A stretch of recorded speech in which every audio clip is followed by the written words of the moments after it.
ഭ്രാന്താണ്. ഭ്രാന്ത് ഒരുതരം കളവും മറ്റൊരു ഭ്രാന്ത്.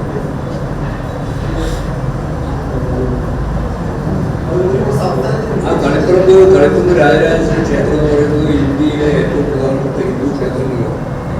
അവിടെ പഴയ ക്ഷേത്രത്തിലുള്ളതുപോലെ വലിയോ അതിൻ്റെ ഭാഗമായിട്ടുള്ള ശത്രു സംഹാര ഭൂമികളും തളിപ്പറമ്പിലില്ല.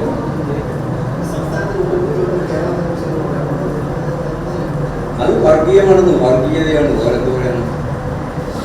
തളിപ്പറമ്പിലെ രാജരാജേശ്വരി ക്ഷേത്രത്തിൽ ഞാൻ നേരത്തെ ഗാന്ധിയെ പറ്റി പറഞ്ഞില്ലേ, ഗാന്ധിയെ കൂട്ടു കൊല്ലിയായിരുന്നു നരേന്ദ്രമോദിയെങ്കിൽ ഇത് കേരളത്തിൻ്റെ സംസ്കൃത സാംസ്കാരിക ജീവിതത്തെ തന്നെ പരിഹസിക്കുന്നതിന് വേണ്ടി കോൺഗ്രസ് നേതാവ് തന്നെ വർഗീയമായ നിലപാട് സ്വീകരിക്കുകയാണ് ചെയ്യുന്നത്.